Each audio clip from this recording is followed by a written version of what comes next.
या फिर आपको मिलने को बुलाया भी नहीं। ये इतनी मुश्किल मुहिम और उसमें सोने जैसी नातिन पैदा हुई, फिर भी उन्हें देखने नहीं आए। नहीं मतलब बलवंत विदा भेज दिया है, पर वो भी किसी जिम्मेदार इंसान के हाथों से नहीं आया।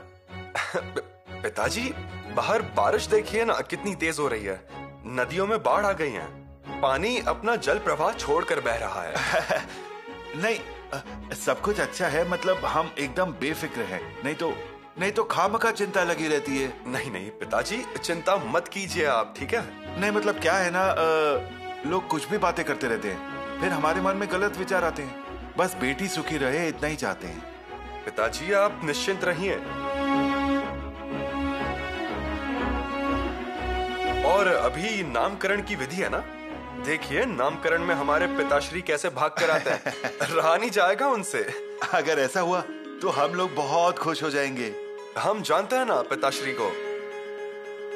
पिताश्री आएंगे, उत्साह से आएंगे और बड़ी शानदार से नामकरण करेंगे।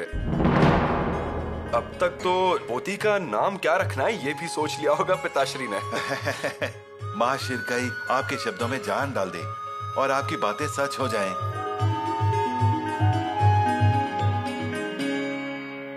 उस दिन सदर पर और भी लोग थे, उस वजह से गहराई में जाकर बात नहीं कर पाए।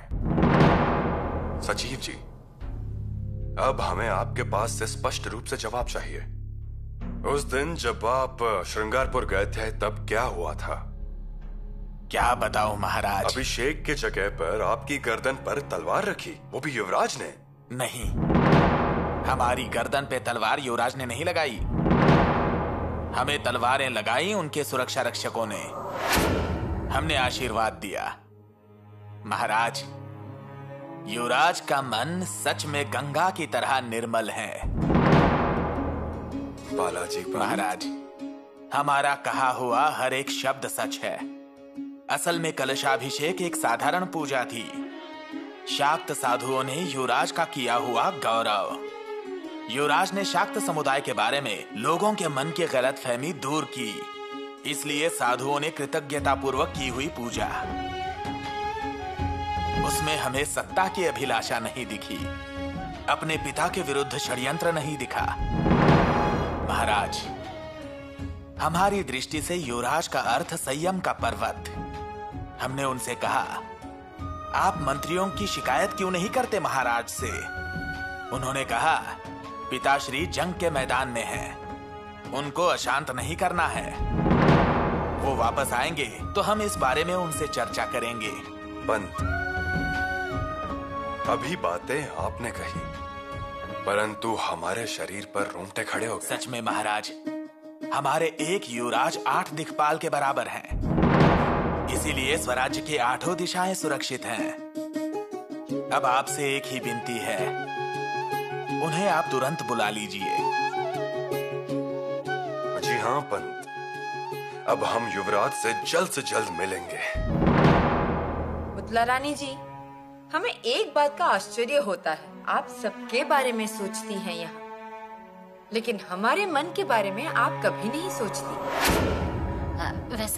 वैसा नहीं है बड़ी रानी साहिबा, आपके पास क्या बातें चल रही हैं?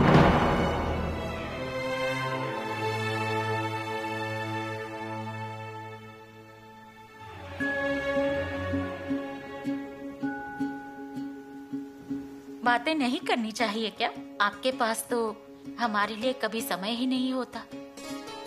ऐसा? अगर गुस्सा होगी तो गुस्सा उतार दीजिए। श्रृंगारपुर जाना है, तैयारी कीजिए। महाराज? क्या? जी हाँ, हम दादा बन गए हैं, पोती हुई है हमें। हम एक अच्छे पिता नहीं बन पाए। हर बार दुश्मन को पीछे लेकर भागते रहते थे। स्वराज्य का सपना आंखों में लेकर भागे, कभी पहाड़ों पर, कभी घाटियों में, कभी किलों पर तो कभी मुहिम पर। हमारे बच्चों को बढ़ते हुए हमने कभी देखा ही नहीं। उन्हें छोटे हुए अंगरखा देख लेते थे तब समझ जाते थे कि बच्चे बड़े हो गए हैं। पर अब पोती के मामले में ऐसा नहीं होने देंगे। नामकरण कब है? उसका मुहूर्त निकलवा कर ही जाएंगे। ठीक है, हम वैसे संदेशा भेजते हैं। जल्दी भेज दीजिए। और हाँ सोयरा रानी जी, इस समय आप भी साथ चलिए, सब एक साथ जाते हैं। परंतु इतनी मूसलाधार बारिश में उन्हें उनका काम करने दीजिए, हम अपना काम करेंगे। और वैसे भी हमें कोई रोक नहीं सकता है, ऐसा कहने वाले कहते हैं। चलिए तैयारी कीजिए।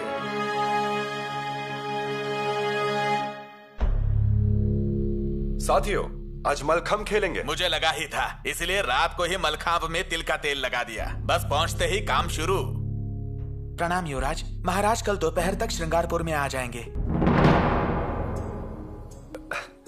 पिताश्री आएंगे? वाह वाह वाह, सुबह सुबह बड़ी अच्छी खबर दी है आपने।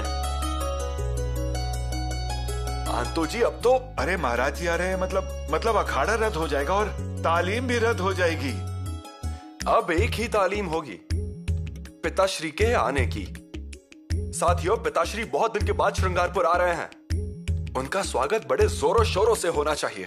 आप बस हुक्म कीजिए। काम करने के लिए कुछ लोग ले जाइए, हमारे पास समय बहुत कम है। हाँ, आप बस हमें बता दीजिए युवराज जी, अगर आप साथ में रहेंगे तो 5 पांडवों की तरह एक रात में मंदिर खड़ा कर देंगे। साथियों, श्रृंगारपुर के हर एक घर पर तोरण लगा दीजिए। हाँ। खेमा जी से कहिए तोरण बनाना शुरू कर दे। हर एक घर पर घुड़ी खड़ी कर दीजिए, रंगोली निकालिए, हर जगह केशर कुमकुम बिछा दीजिए। जी युवराज। गांव की चौखट, मंदिर के कलश, सीढ़ियां धो लीजिए।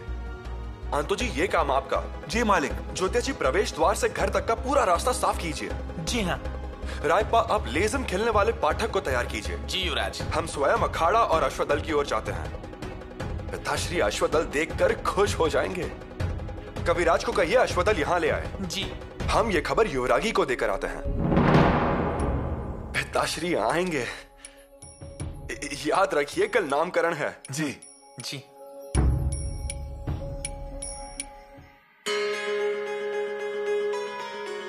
महाराज आइए रानी जी, लीजिए।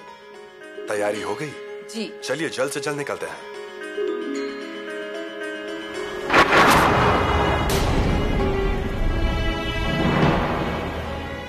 महाराज, अरे आपको तो बुखार आया है। आपके पैर छुए तो पता चला। रानी जी, बस थोड़ी सी थकावट है। अरे थकावट ही है, परंतु यही बात बाद में आपको परेशान कर देगी। दिखाइए जरा। रानी जी। महाराज, हमारी बात सुनिए। आपने बहुत भाग